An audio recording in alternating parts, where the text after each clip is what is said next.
രക്ഷിതാക്കളെ, നാട്ടുകാരെ, നിങ്ങൾക്കെല്ലാവർക്കും നമസ്കാരം. മെറിറ്റ് സെറിമണി എന്ന പേരിൽ സിറ്റഡലും വിശ്വഭാരതിയും കൂടി വിജയിച്ച കുട്ടികളെ അഭിനന്ദിക്കുന്നതിന് വേണ്ടിയിട്ടാണ് ഇത്തരത്തിലൊരു ചടങ്ങ് നടത്തിയത്. മനുഷ്യൻ ചുറ്റുവട്ടമുള്ള സമൂഹത്തിൻ്റെ അംഗീകാരത്തിൽ നിന്ന് ഊർജം ശേഖരിക്കുന്നവനാണ്. മാൻ ഡൈ ഫോർ റിബൺ എന്നൊരു ചൊല്ലുണ്ട് ഇംഗ്ലീഷിൽ. റിബൺ എന്ന് പറയുന്നത് അംഗീകാരത്തിൻ്റെ ഭാഗമായി പണ്ട് ഒരാളെ ആദരിക്കാനും അംഗീകരിക്കാനും വേണ്ടിയിട്ട് കഴുത്തിൽ കുത്തിക്കൊടുക്കുന്ന ഒരു റിബണിൻ്റെ പീസാണ്. ആ ഒരു റിബണിൻ്റെ പീസ് കിട്ടാൻ വേണ്ടി മനുഷ്യൻ മരിക്കും എന്നാണ് ഈ അർത്ഥം, അംഗീകാരം കിട്ടാൻ വേണ്ടിയിട്ട്. കാരണം നമുക്ക് കിട്ടുന്ന ഭക്ഷണമോ നമുക്ക് കിട്ടുന്ന പണമോ നമുക്ക് കിട്ടുന്ന വസ്ത്രമോ ഒന്നുമല്ല പ്രധാനം. ഒരു ഉദാഹരണം പറയാം. നിങ്ങളൊരു വിവാഹത്തിന് പോയി, ആ വിവാഹത്തിന് ഗംഭീരമായ ഭക്ഷണം, അടിപൊളി സദ്യ. പക്ഷേ ആ വീട്ടിൽ ഒരാൾ നിങ്ങളോടൊന്നും മൈൻഡ് ചെയ്തില്ല, നിങ്ങളൊന്ന് ഷെയ്ക്ക് ഹാൻഡ് തന്നില്ല, ഒരാളും പരിചയമുള്ള ഒരു മുഖം ഉണ്ടായില്ല. വയറ് നിറച്ച് വാരി വിഴുങ്ങിയിട്ട് നിങ്ങൾ തിരിച്ചു വരുമ്പോൾ നിങ്ങൾക്ക് ഒരു വേവാത്ത ചേനക്കഷ്ണം തിന്നുപോയതുപോലെ എവിടുന്നോ ചൊറിയും.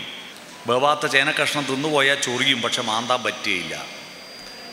എന്നാൽ മറ്റൊരു വിവാഹത്തിന് പോയി, അവിടെ ഭക്ഷണമൊക്കെ വളരെ പരിമിതമാണ്, പാവപ്പെട്ടൊരു കുടുംബമാണ്. പക്ഷെ നിങ്ങൾ ചെന്ന് കയറി ഇറങ്ങുമ്പം തന്നെ അവരോടി വന്ന് കൈപിടിച്ച് സ്വീകരിച്ച് കൊണ്ടുപോയി ഇരുത്തി, സുഹൃത്തുക്കളെ പരിചയപ്പെടുത്തി, കുടുംബക്കാരെ കൂട്ടി വന്ന് സെൽഫി എടുത്ത്, അതിനുശേഷം ഭക്ഷണത്തിൻ്റെ സമയമായപ്പോൾ കൂട്ടിക്കൊണ്ടുപോയി ഇരുത്തി, ഇനി എന്തെങ്കിലും വേണ്ടതുണ്ടോ എന്ന് പറഞ്ഞ് ചോദിച്ചു. അവസാനം തിരിച്ചു വരുമ്പോൾ ഈ തിരക്കിനിടയിൽ നിങ്ങൾ ഇവിടം വരെ വന്നല്ലോ, വളരെ സന്തോഷമുണ്ട് എന്ന് നിങ്ങളോട് പറഞ്ഞിട്ട് തിരിച്ചു വിടുമ്പോൾ ഏതിലാണ് നമുക്ക് ആനന്ദം? വയറ് നിറഞ്ഞിട്ട് തിരിച്ചു വരുമ്പോൾ നമുക്കെന്തോ ഒരു അസ്വസ്ഥതയാണ്, എന്നാൽ മനസ്സ് നിറഞ്ഞിട്ട് തിരിച്ചു വരുമ്പോൾ നമുക്കൊരു ആനന്ദമാണ്. അതാണ് മനുഷ്യന് ഭക്ഷണമല്ല, മനസ്സ്, പരിഗണന, അംഗീകാരം, അതാണ് ഏറ്റവും പ്രധാനം.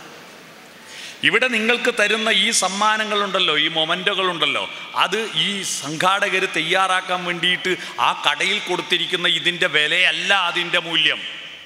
സമ്മാനം എന്ന വാക്കിൻ്റെ അർത്ഥം സമ്യക്കായി മാനിക്കുക എന്നതാണ്. സമ്യക്കായി എന്ന് പറഞ്ഞാൽ നല്ല മനസ്സോടെ ഒരാളെ ആദരിക്കുക, ബഹുമാനിക്കുക, അതാണ്. ഇത്രയും മനുഷ്യക്കൂട്ടത്തിൻ്റെ ഇടയിൽ ഒരു കുട്ടിയെ വിളിച്ചിട്ട് വേദിയിൽ കയറ്റിയിട്ട് നിന്നെ ഞങ്ങൾ ആദരിക്കുന്നു എന്ന് പറയുമ്പോൾ കിട്ടുന്നൊരു സുഖം, അല്ലാതെ ഇത് വീട്ടിൽ കൊണ്ടുപോയി കൊണ്ടുവച്ചിട്ട് കാണാനുള്ള സുഖമല്ല. സമ്യക്കായി മാനിക്കലാണ്. നമ്മളിപ്പോൾ ഒരു വിവാഹത്തിന്, ഞങ്ങളുടെ നാട്ടിലൊക്കെ വിവാഹത്തിന് ഒരു കവറിൽ പൈസ ഇട്ടിട്ട് കൊടുക്കുന്നൊരു പരിപാടിയുണ്ട്. അത് സമ്മാനമല്ല കേട്ടോ. കാരണം അതിൻ്റെ കവറിൻ്റെ മേലെ പേരെഴുതുന്നുണ്ട്. ആ കൊടുക്കുമ്പോൾ ഒരു ഉദ്ദേശമുണ്ട്. എൻ്റെ മോളെ കല്യാണത്തിന് ഒരു 500 കൂട്ടിയിട്ട് എനിക്ക് ഇങ്ങോട്ട് തരണം എന്ന ഉദ്ദേശത്തോടുകൂടി അങ്ങോട്ട് കൊടുക്കുന്നത്. അത് സമ്യക്കല്ല. എന്നാൽ ഇവിടെ തരുന്നത് സമ്യക്കാണ്, നിങ്ങളുടെ പഠനത്തിന് തരുന്ന അംഗീകാരമാണ്. ഇതിൽ നിന്ന് ഇവരൊന്നും തിരിച്ച് പ്രതീക്ഷിക്കുന്നില്ല, എന്നാൽ ചിലത് തിരിച്ച് പ്രതീക്ഷിക്കാനുണ്ട്. അതാണ് ഞാനിവിടെ പ്രസംഗിക്കാൻ പോകുന്നത്.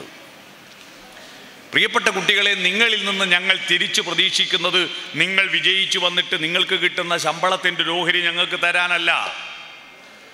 നിങ്ങളിൽ നിന്ന് പ്രതീക്ഷിക്കുന്നത് ഈ സമൂഹത്തെ പുതുക്കാൻ നിങ്ങളുടെ ബുദ്ധി ഉപയോഗിക്കാൻ പ്ലസ് ആക്കുമോ എന്നതാണ്.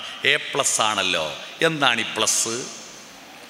പ്ലസ് എന്ന ചിഹ്നം എന്താണ്? ഈ ലോകത്ത് മനുഷ്യനുണ്ടാക്കി വെച്ചിരിക്കുന്ന സകലമാന പ്രതീകങ്ങൾക്കും ഒരർത്ഥമുണ്ട്. പ്രതീകമെന്ന് പറഞ്ഞാൽ എന്താണെന്നറിയാമോ?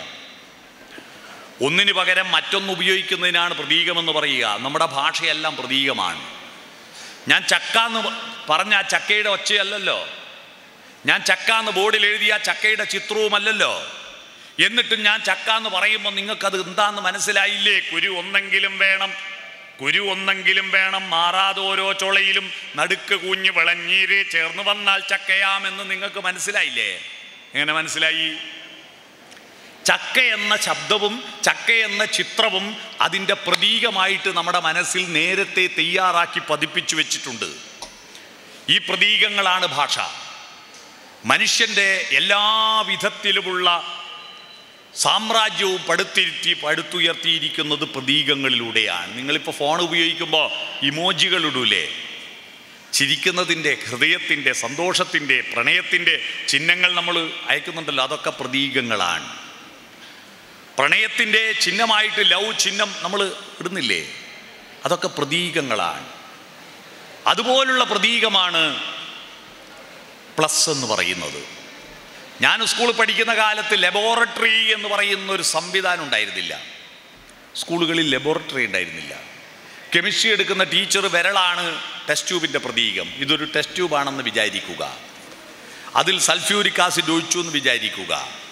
അതിൽ പൊട്ടാസ്യം പെർമാംഗനേറ്റ് ഇട്ടു എന്ന് വിചാരിക്കുക.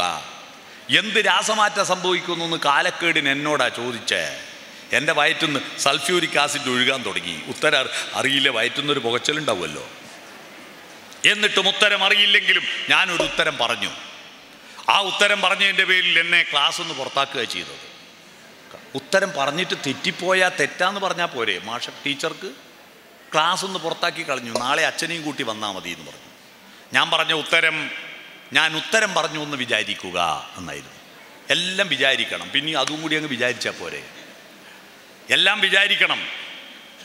ഞാനിവിടെ പ്രസംഗിക്കുമ്പോൾ പ്രസംഗം കേൾക്കുന്നുണ്ടെന്നൊന്നും വിചാരിക്കണ്ടേ? അവിടെ ഇരിക്കുന്ന കുട്ടികൾ അവർ ഈ ലോകത്തെ അല്ല, അവരേതോ ഒരു ലോകത്താണ്.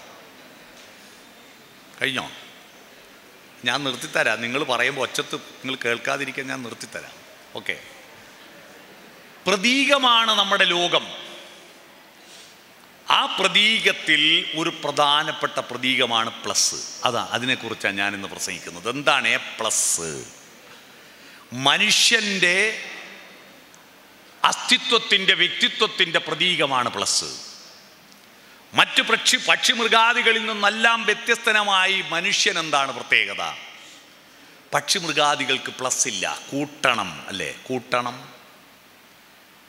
ഒന്നും കൂട്ടാറില്ല. മനുഷ്യർ ഈ ഭൂമിയിൽ ഉണ്ടാകുന്നതിന് 10 ലക്ഷം വർഷം മുമ്പ് ആനകൾ ഈ ഭൂമിയിലുണ്ടായിരുന്നു. 10 ലക്ഷം വർഷം മുമ്പ്. ആ 10 ലക്ഷം വർഷം മുമ്പ് ആനകൾ ഉണ്ടായിരുന്നു എന്നതിനെന്താ തെളിവ്? നിങ്ങളൊരു പഴയ മരക്കുറ്റി എടുത്തിട്ട് കാർബൺ ടെസ്റ്റ് നടത്തിയാൽ ആ മരം എത്ര വർഷം മുമ്പുള്ള മരമാണെന്ന് നമുക്ക് തെളിവ് കിട്ടും. ഒരു മനുഷ്യൻ്റെ അസ്ഥികൂടത്തിന് കാർബൺ ടെസ്റ്റ് നടത്തിയാൽ അത് എത്ര വർഷം മുമ്പ് മരിച്ച ആളെന്ന് തെളിവ് കിട്ടും.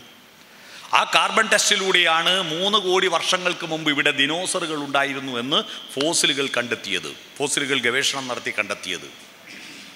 അങ്ങനെയാണ് 10 ലക്ഷം വർഷം മുമ്പുള്ള ആനകളുടെ അസ്ഥികൂടം കണ്ടെത്തിയിട്ടുണ്ട്. ആ 10 ലക്ഷം വർഷം മുമ്പ് ആനകൾ എങ്ങനെയാണ് ജീവിച്ചത്? അതേപോലെ തന്നെയാണ് 2024 ജീവിക്കുന്നത്. ഒരു പ്ലസും നടത്തിയിട്ടില്ല. ഒരു ട്രൗസർ ഉടുക്കാൻ അതിന് ഇതുവരെ കഴിഞ്ഞിട്ടില്ല. അന്നും ഇന്നും എന്നും ഒരുപോലെ ജീവിക്കുന്നു പക്ഷിമൃഗാദികൾ. ഒരു മാറ്റവുമില്ല. എന്നാൽ നമ്മളോ? നമ്മളെത്ര മാറി? നമ്മുടെ ബാല്യവും എൻ്റെ എല്ലാം ബാല്യവും നിങ്ങളുടെ ബാല്യവും തമ്മിലുള്ള വ്യത്യാസം അത്രയാണ്.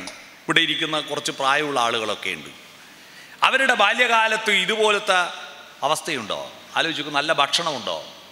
നല്ല വസ്ത്രമുണ്ടോ? എൻ്റെ ബാല്യം, എൻ്റെ നാട് കണ്ണൂർ ജില്ലയിൽ നിന്നും മാനന്തവാടിയിലേക്ക് പോകുമ്പോൾ പേരിയ ചുരത്തിൻ്റെ താഴ്വരയിലെ തൊടിയിക്കളം എന്ന ഗ്രാമമാണ് എൻ്റെ നാട്. ആ ഗ്രാമത്തിലെ കുട്ടികൾ സ്കൂളില്ലാത്ത ദിവസമല്ലേ സ്കൂൾ വിട്ട് വന്നാൽ ഷർട്ടിട്ട് നടക്കുന്ന ഒരു കുട്ടിയെ കാണാറില്ല. എല്ലാവരും ഒരു ട്രൗസർ ഉണ്ടാവും. ആ ട്രൗസറിന് കുടുക്കൊന്നും ഉണ്ടാവില്ല. ഇതിലെ വള്ളിയായിരിക്കും. ആ വള്ളിയുള്ള ട്രൗസറും കൊണ്ട് ഓടും. ആ ട്രൗസറിൻ്റെ പിൻഭാഗം ദ്വാരമായിരിക്കും. മിക്ക ട്രൗസറിൻ്റെ പിൻഭാഗത്ത് ദ്വാരമായിരിക്കും. അതിൻ്റെ കാരണം എന്താണെന്നറിയോ? ഇപ്പം നമ്മൾ ജീൻസ് വാങ്ങിയിട്ട് കീറുന്നു അല്ലേ? അന്ന് കീറിപ്പോകുന്നു. കാരണം പാളയിലിരുന്ന് വലിക്കല ഒരു കളി. കവുങ്ങിൻ്റെ പാളയില്ലേ? അപ്പോൾ ഈ പാളേൻ്റെ അടിയിൽ ചരൾ കുടുങ്ങിയിട്ട് പാളയും കീറും ട്രൗസറും കീറും. പിന്നെ മറ്റൊന്ന്, അന്ന് വീഗാലാൻഡ് ഇല്ലല്ലോ. ഞങ്ങളുടെ വീഗാലാൻഡ് കശുമാവിൻ്റെ കൊമ്പില്ലേ? ആ കൊമ്പ് ചെരിഞ്ഞ കൊമ്പുമേലിരുന്നിട്ട് ഇങ്ങനെ താഴോട്ട് വരും. അപ്പോൾ അതിൻ്റെ തൊലി അടർന്നു നിൽക്കുന്നത് കുടുങ്ങിയിട്ട് ട്രൗസർ കീറും. അപ്പോൾ വീട്ടിൽ ആരെങ്കിലും വന്നാൽ നമ്മളെ കാണാൻ വിളിച്ചാൽ സ്റ്റാൻഡിറ്റീസ് ആയിട്ടേ നിൽക്കൂ. ഈ ഓട്ട പൊത്തണ്ടേ? അങ്ങനത്തെ ട്രൗസറാ.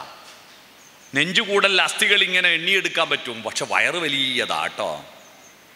വലിയ വയറ്. ഇങ്ങനെ ഭക്ഷണം കഴിച്ചിട്ട് കുമ്പക്കുടലല്ല, ഗ്രഹണി എന്ന് പറഞ്ഞൊരു അസുഖം ഉണ്ടായിരുന്നു. ഇപ്പോൾ ആ അസുഖം ഇല്ല. ഗ്രഹണി അസുഖം ബാധിച്ചാൽ വലിയ വയറായിരിക്കും. ചുമരിന് കിണ്ണം ചാരി വെച്ച പോലത്തെ വയറ്. അന്ന് ഞങ്ങൾ ആദ്യം പഠിച്ച അക്കം 1 2 3 4 എന്നല്ല, 11 ആദ്യം പഠിച്ചത്. കൈകൊണ്ടല്ല എഴുതുക, മൂക്കൊണ്ടാണ്. മൂക്കൊണ്ട് എങ്ങനെയാണ് അക്കം എഴുതുക? ഇന്നസെൻ്റ് പറഞ്ഞ പോലെ മൂക്കൊണ്ട് ഇച്ച ഇഞ്ച ഇഞ്ഞ ഇട്ട ഇന്ന ഇപ്പ ഉമ്മ എന്ന് വരക്കുന്നതാണോ? അല്ല. മൂക്കിൽ നിന്ന് എപ്പോഴും എല്ലാ കുട്ടികൾക്കും ജലദോഷമായിരിക്കും. മൂക്കിന്ന് 11 ഇറങ്ങി വരും. അതാണ് മൂക്കൊണ്ട 11 എഴുതുക. ആ 11 എന്ത് ചെയ്യും? നിങ്ങൾ ഇനി പറയുമ്പോൾ നിങ്ങൾക്ക് എന്നോട് ദേഷ്യം വരല്ലേ? ആ 11 ഞങ്ങൾ എന്താക്കും?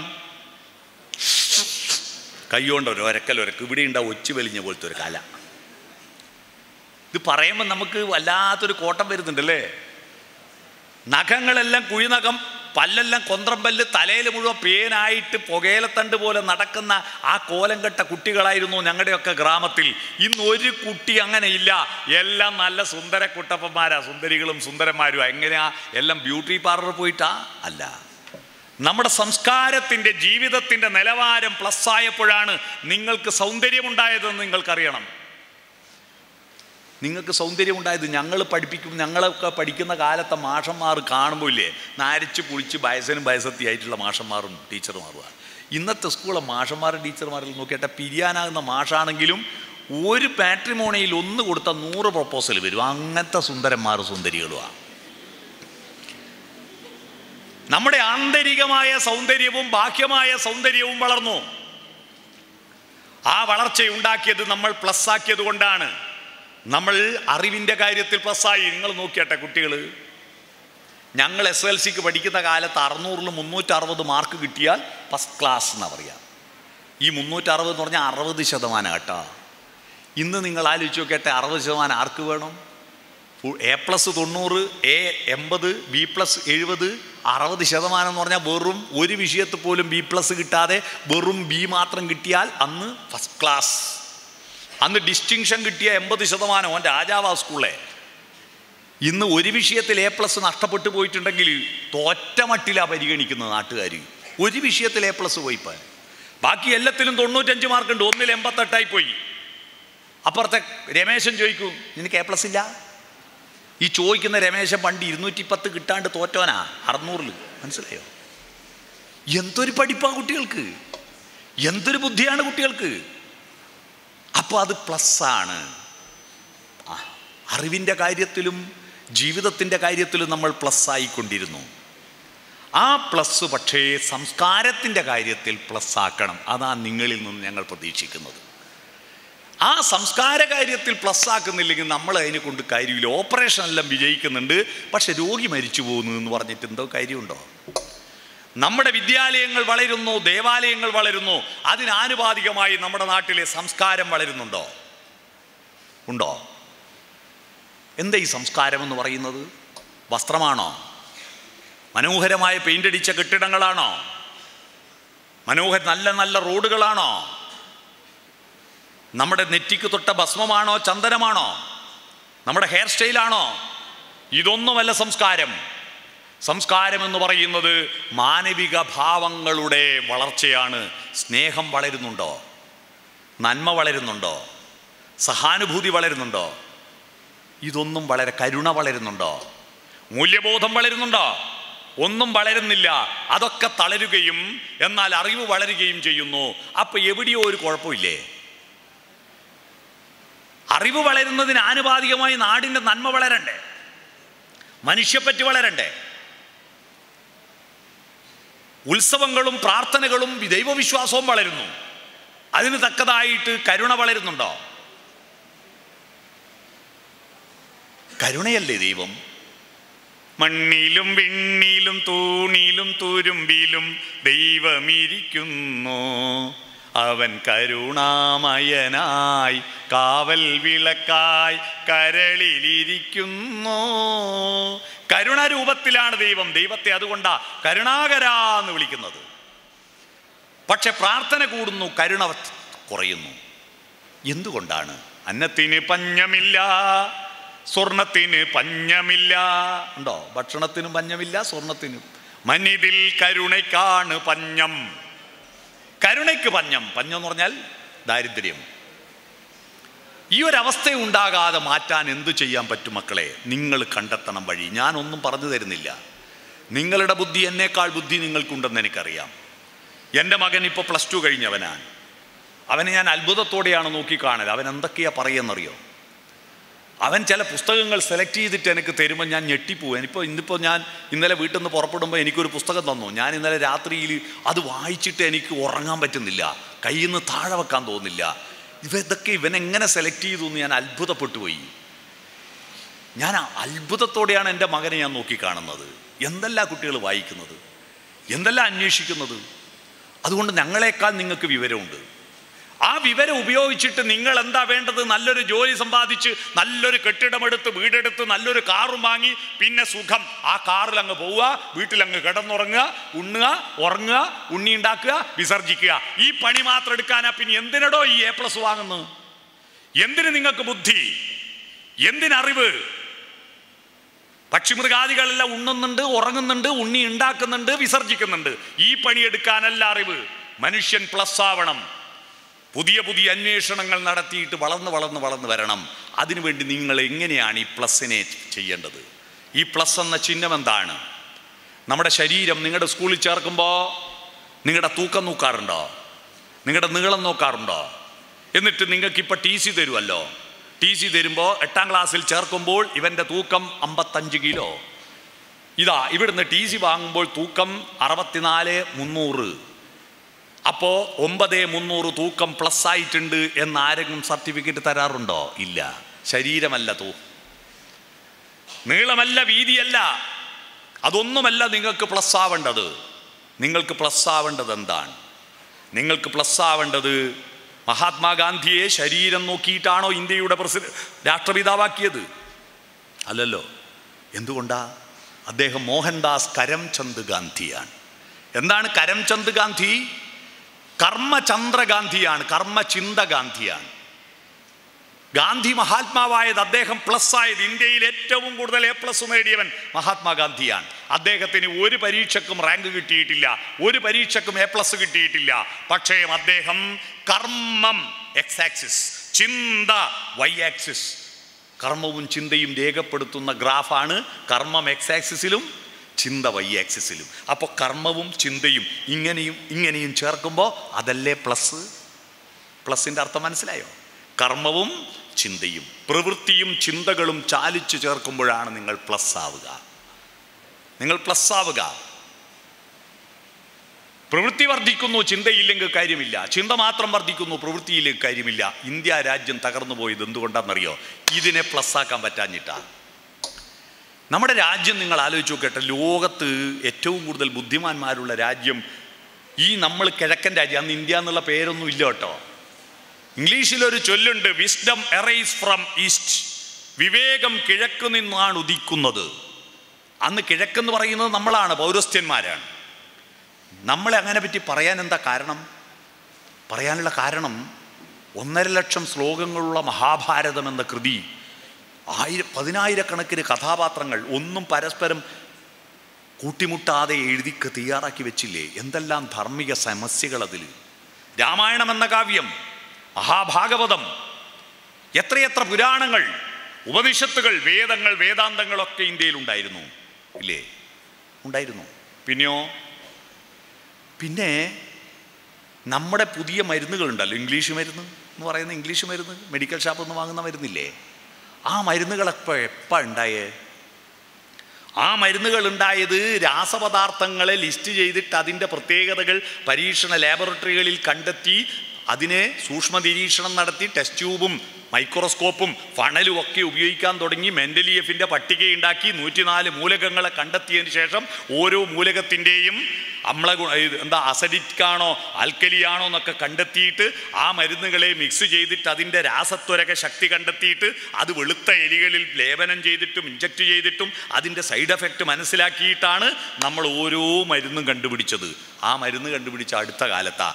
എന്നാൽ മെൻഡലിയഫിൻ്റെ പട്ടികയും മൈക്രോസ്കോപ്പും ഈ ഓക്സിജൻ എന്താ ഹൈഡ്രജൻ എന്താ എന്ന തിരിച്ചറിവ് ഉണ്ടാകുന്നതിന് 1000 കൊല്ലം മുമ്പ് നമ്മുടെ നാട്ടിലെ ചെടികളുടെ ഇലയും പൂവും തണ്ടും വേരും കായും ചവച്ചരച്ച് നോക്കിയിട്ട്, ഇതായിരുന്നു അന്നത്തെ ലബോറട്ടറി. വായിലിട്ട് ചവച്ചരച്ച് നോക്കിയിട്ട് ഇത് അമ്ല ഗുണമാണോ ക്ഷാരഗുണമാണോ എന്ന് കണ്ടെത്തിയിട്ട് അത് വാദത്തിന് പറ്റുമോ, പിത്തത്തിന് പറ്റുമോ, കഫത്തിന് പറ്റുമോ എന്ന് കണ്ടെത്തിയിട്ട് 1000-കണക്കിന് കഷായങ്ങളും അരിഷ്ടങ്ങളും ഗുളികകളും തൈലങ്ങളും ഉണ്ടാക്കി വെച്ച ചരകനും സുശ്രുതനും സഞ്ജീവിനിയും എന്തൊരു ബുദ്ധിമാന്മാരാവര്. നിങ്ങൾ ആലോചിച്ച് നോക്കൂ. അതൊക്കെ പോട്ടെ, സ്കാനിങ് വിഷയം വന്നിട്ട് വരുത്തൊന്നും കാലമായിട്ടില്ലല്ലോ.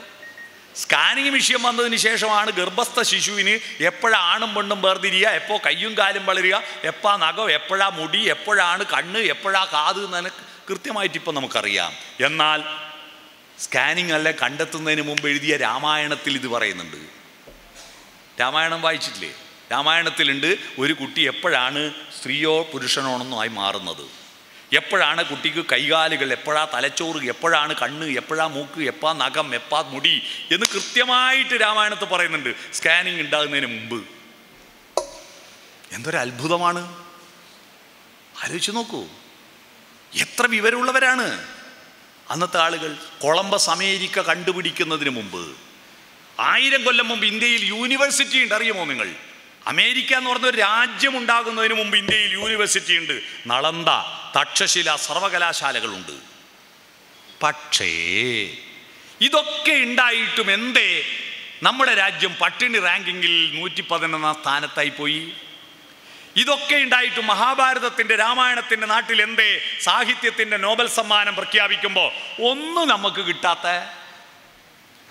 ഇന്ത്യയിൽ ആദ്യത്തെ നോബൽ സമ്മാനം കിട്ടിയ കൃതി ഏതാണെന്നറിയാമോ? ആർക്കും അറിയാവോ?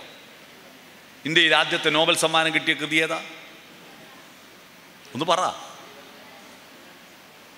കുട്ടികൾ പറയട്ടെ, A+കാരല്ലേ? ഞാൻ ആദ്യത്തെ നോബൽ സമ്മാനം കിട്ടിയ കൃതി ഏതാ? ഗീതാഞ്ജലി, രവീന്ദ്രനാഥ ടാഗോറിൻ്റെ. ഇനി അടുത്തൊരു ചോദ്യം, ഏറ്റവും അവസാന നോബൽ സമ്മാനം കിട്ടിയ കൃതി ഏതാ? ഏറ്റവും ഒടുവിൽ നോബൽ സമ്മാനം കിട്ടിയ കൃതി ഏതാ? അറിയാമോ? അറിയില്ല? ഗീതാഞ്ജലി തന്നെ, വേറെ കിട്ടിയിട്ടില്ല. ഗീതാഞ്ജലി അല്ലാതെ വേറെ കിട്ടിയിട്ടില്ല. എന്താ കിട്ടാത്തതിൻ്റെ മറുപടി ഞാൻ ഇപ്പം തെളിച്ചുതരാം. എന്താ കിട്ടാത്തതെന്ന്?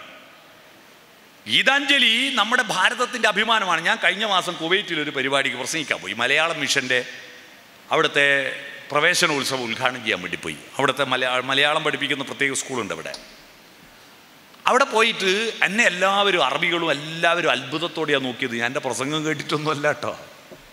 ഞാനവിടെ പാൻറ് ഉടുക്കാണ്ട് മുണ്ടുടുത്തിട്ടാണ് നടന്നത്. അതുകൊണ്ടാണ് കുവൈറ്റിലെ നാളുകളിലൂടെ, നഗരങ്ങളിലൂടെ എല്ലായിടത്തും മുണ്ടുടുത്തിട്ട് ഒരാൾ നടക്കുന്ന കണ്ടിട്ട് ഈ മുണ്ടാടുത്തിട്ട് മലയാളികളാരും മുണ്ടൊന്നും കൊടുത്ത് നടക്കൂലാടാ, റൂമിൻ്റെ അകത്തേ മുണ്ടുടുക്കും. ഞാൻ റോഡും വല്ല മുണ്ടുടുത്ത് നടക്കുന്ന കണ്ടിട്ട് എല്ലാവരും നോക്കുമ്പോൾ അവർക്കെല്ലാം ഇഷ്ടപ്പെട്ടു. എല്ലാവരും സെൽഫി എടുക്കുക എൻ്റെ കൂടെ നിന്നിട്ട് മുണ്ട്. അപ്പം ഞാൻ ഇന്ത്യയിൽ നിന്നാന്ന് പറഞ്ഞപ്പോൾ പലരും വിദേശികൾ പറയാ, കുവൈറ്റുകാരൊന്നും അല്ല കേട്ടോ. കുവൈറ്റുകാർക്കൊന്നും അതിനെപ്പറ്റി വലിയ വിവരമൊന്നുമില്ല. മറ്റു പല യൂറോപ്പിൽ നിന്നും അവർ പറയാ, oh you are from the land of Gitanjali. ഗീതാഞ്ജലിയുടെ നാട്ടിൽ നിന്ന് വരുന്നവരാണ്. അവർ അത്ഭുതത്തോടെ വായിക്കുകയാണ് ഈ പുസ്തകം. മിസ്റ്റിസിസത്തിൻ്റെ ഏറ്റവും സുന്ദരമായ പുസ്തകം, നമ്മുടെ ഭാരതത്തിൻ്റെ അഭിമാനപരമായ പുസ്തകം. ആ പുസ്തകം വായിച്ച എത്ര ആളുണ്ട് ഇവിടെ? ഒന്ന് കൈവക്കുക. ഗീതാഞ്ജലി വായിച്ചവർ എത്ര പേരുണ്ട് ഇവിടെ? ഒന്ന് കൈവക്ക്. ഇപ്പോൾ മനസ്സിലായില്ല വേറെ എന്താ കിട്ടാത്തതെന്ന്?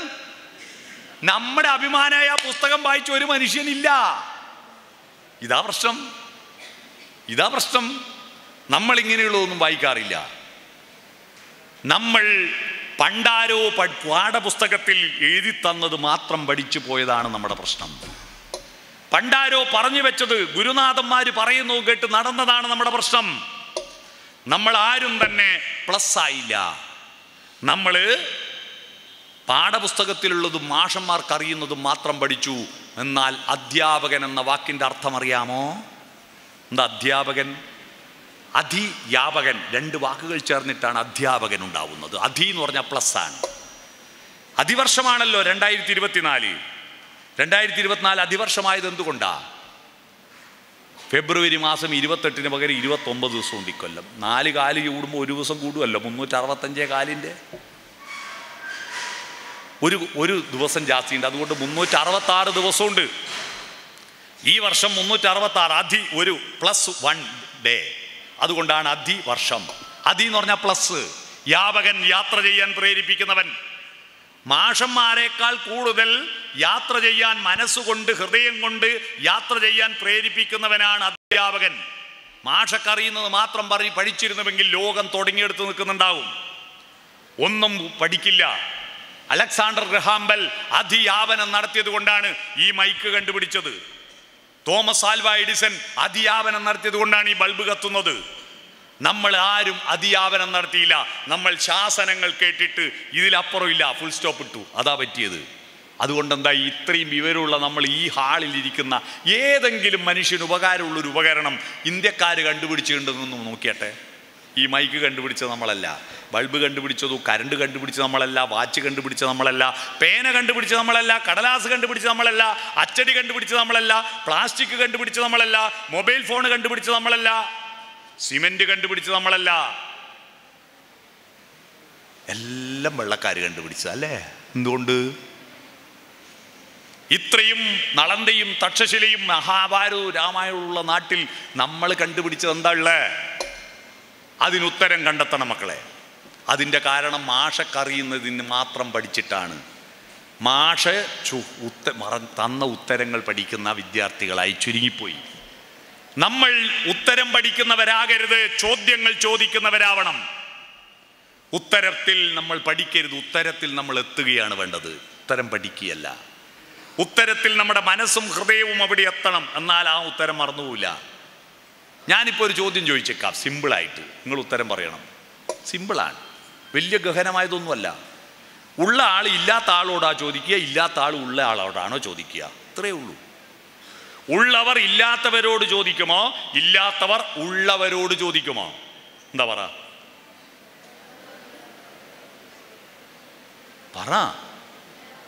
ഇല്ലാത്തവർ ഉള്ളവരോട് ചോദിക്കുമോ, ഉള്ളവർ ഇല്ലാത്തവരോട് ചോദിക്കുമോ?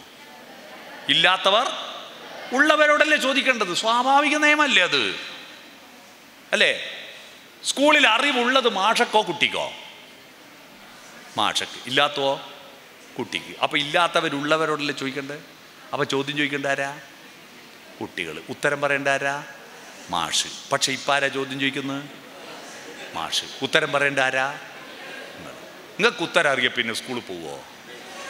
ഉത്തരം അറിയാത്ത കൊണ്ടല്ലേ സ്കൂളിൽ പോകുന്നത്. പിന്നെ ഏത് ഉത്തരാ ചോദിക്കുന്നത്? മോർണിംഗ് വാ, മോർണിംഗ് വാ, ആ നീല ഷർട്ട് ഇങ്ങ് വാ, വാ. ഓടിവാടെ മെല്ലെ. ഇതെന്താ നീ ഉറക്കത്ത് എണീറ്റ് വരും പോലെ? ആ യെസ്. എന്താ മോൻ്റെ പേര്? സാരംഗ്. നല്ല പേരല്ലോ. മോൻ വന്ന വകയിൽ എൻ്റെ ഫോൺ അവന് കൊടുത്തു. ഞാൻ എൻ്റെ ഫോണ് സാരംഗിന് കൊടുത്തു. എന്തിനാവോ, ഏതിനാവോ ഓനറിയില്ല. ഞാൻ കൊടുത്തോണ്ടോ വാങ്ങി. അതേത് കമ്പനിയാ? നോക്കിയ